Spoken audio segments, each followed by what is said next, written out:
Colegios para indios. La Compañía de Jesús arribó a estas tierras en 1572, primero a petición de los franciscanos interesados en que los jóvenes continuaran sus estudios y posteriormente a la solicitud del Cabildo de la Ciudad de México en 1570.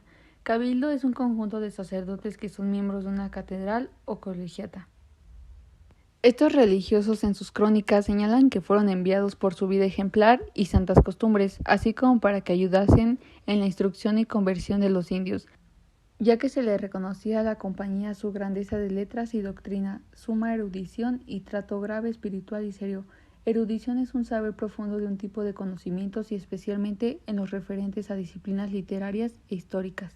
En sus instrucciones quedaba señalado que no iniciarían de manera inmediata el establecimiento de los colegios, antes esperarían 2 años, hasta encontrarse familiarizados con el territorio y estar seguros de que contarían con los recursos necesarios para su labor. Por esta razón es que iniciaron enseñando el catecismo a los maseguales y los rudos. Los maseguales eran la clase social que estaba por encima de los esclavos y jerárquicamente estaban por debajo de los nobles, comunicándose con ellos mediante intérpretes. Posteriormente, el padre Juan de Tovar hizo la traducción de un catecismo a la lengua náhuatl, que se convertiría a la postre en su manual de enseñanza y primeras letras para los indios. La educación informal. Además del sistema escolarizado, los jesuitas ejercían otros ministerios encaminados más bien a la enseñanza informal, misma que se consolidaba a través de la prédica, los sermones, la confesión, los ejercicios espirituales, las visitas a cárceles y hospitales. Los encargados de realizar estas actividades eran sacerdotes concentrados en las casas profesa de la compañía. Las casas profesa contaban con un templo y alojaban a los sacerdotes que ya habían emitido los 4 votos: pobreza, castidad, obediencia y el cuarto, muy importante, la obediencia al Papa, y estaban exentos de la docencia escolarizada. Otra característica de estos sitios era que no debían poseer bienes propios, sino que se ha de sustentar de solo limosna, razón por la cual solo se fundaban en ciudades populosas como la Ciudad de México. De aquí también salían aquellos que eran enviados a las misiones para convertir a los paganos, principalmente en la zona norte de México. La fundación de los colegios.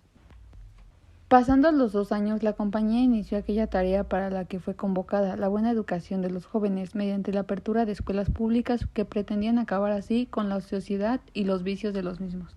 En 1574 se pusieron en marcha los trabajos del Colegio de San Pedro y San Pablo en la sede del virreinato. Para ello solicitaron donaciones pidiendo a quien no tuviera herederos y quisiera emplear sus riquezas dispensara recursos para educar y fundar colegios y colegiaturas. Se convertirían en señores perpetuamente con títulos de patronazgo. Debido al éxito de este centro educativo se eligieron otros 2, el de San Bernardo y el de San Miguel, mismos que una vez transcurrido el tiempo se fundaría para dar lugar al Colegio de San Ildefonso, que más tarde sería el principal en la Ciudad de México. Los jesuitas incluían el estudio de humanidades con la gramática latina como fundamento, puesto que su conocimiento era básico para la lectura de textos filosóficos, jurídicos y religiosos, tanto para aquellos que irían a la universidad como para los que seguirían la vida eclesiástica. También se impartía perspectiva literaria y retórica, por lo que se hace a las artes estaban presentes la lógica, las matemáticas, las ciencias físicas y la teología. Los jóvenes que asistían a los colegios eran principalmente aristócratas, aunque también se egresaban de bajos recursos. Algunos procedían de otras ciudades donde no se encontraba con colegios de nivel intermedio. Los estudiantes podían ser internos y medios internos, dependiendo de los recursos y la procedencia. Los jesuitas estaban presentes para cumplir con lo que consideraban su misión: salvar y perfeccionar almas, tarea que llegó a su fin en 1767, año en que la orden fue expulsada de los dominios españoles. Orientación y estudio de las lenguas indígenas. Los jesuitas llegaron a México con una doble postura: ir por todo el mundo a evangelizar y a ejercitar las obras de misericordia según las necesidades del lugar. Los jesuitas en la Nueva España se dirigieron a las regiones indígenas nómadas que no habían sido atendidas por las otras órdenes religiosas, a las zonas del noroeste del país que eran las más difíciles y en conflicto con los españoles. Por otro lado, atendían a la necesidad urgente de la población novohispana, que era la demanda de la educación. Ellos se encargaron de crear un sistema educativo para todos los niveles sociales y en todo el virreinato, y su tercer gran cometido fue estar presente en la formación espiritual de las diversas poblaciones del territorio. Esta triple presencia misionera, educativa y espiritual fue la marca de sus actividades en diversas zonas en las que estuvieron, Quizás la aportación más importante por la que es recordada la Compañía de Jesús desde la historia cultural es la creación de un sistema estético en torno a la cultura y a la vida espiritual. Los indígenas y los europeos podían rezar ante la misma imagen. El haber creado un sistema estético capaz de permitir a los seres humanos de todas las latitudes de la Tierra y de todas las clases sociales usar las mismas palabras para expresarse fue el vínculo más extraordinario. Nunca en la historia de la humanidad había existido algo así, un lenguaje estético que fuera universal en términos geográficos y de clases sociales. La creación de este sistema de comunicación fue el aporte clave de los jesuitas, un espacio donde eran hijos de Dios. Los jesuitas fueron promotores de la devoción a la Virgen del Guadalupe, como una imagen en torno a la cual pudieron ir uniéndose las diversas poblaciones. Métodos de enseñanza. El modelo de enseñanza en el que estaba basado es el humanismo renacentista. Para esto hay que entender que el humanismo fue una escuela de pensamiento que se originó en el periodo renacentista y se caracterizó por una vuelta o revisión del pensamiento y las letras clásicas de la cultura grecorromana.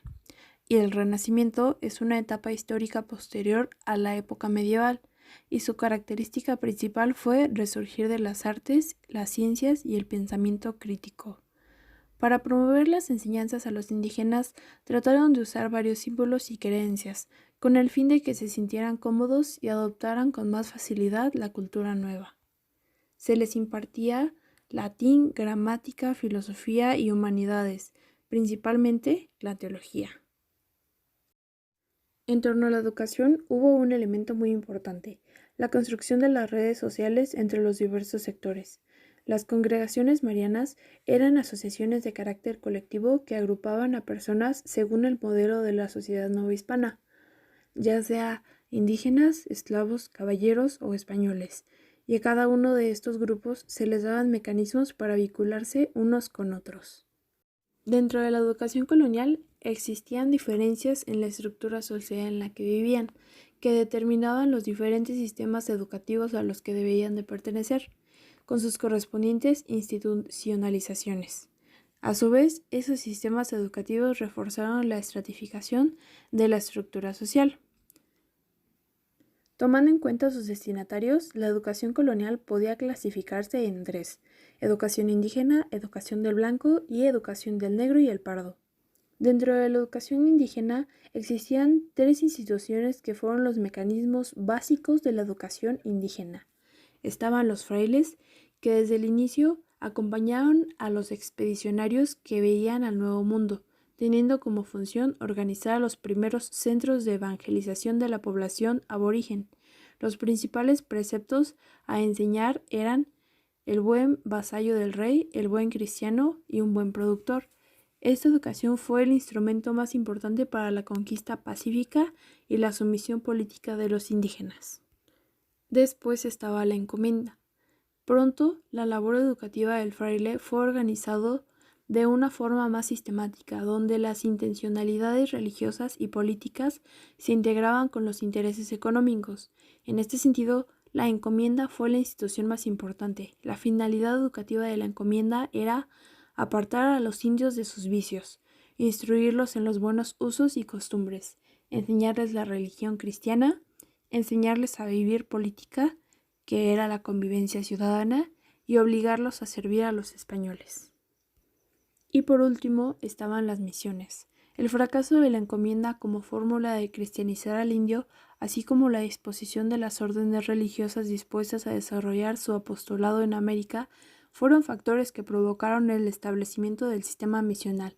En este sistema suponía dos etapas: los pueblos de misiones y los pueblos de doctrina. La educación de los blancos, que eran los españoles peninsulares, esta educación, al igual de la educación del indio, estuvo fundamentalmente en las manos de la Iglesia.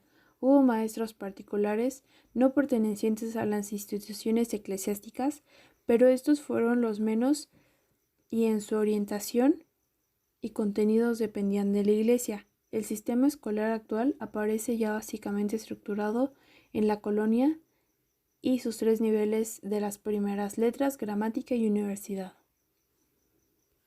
Y por último, la educación del mestizo y el negro. El pardo y el negro no tenían acceso al sistema educativo establecido. Entre la educación catequizadora y la colonizadora del indígena y la educación del blanco, no existía lo que hoy llamamos educación popular. Solo en ocasiones de oportunidades los amos dedicaron tiempo para la enseñanza de los negros, casi siempre para que atendieran alguna labor que exigiera poseer algunos conocimientos.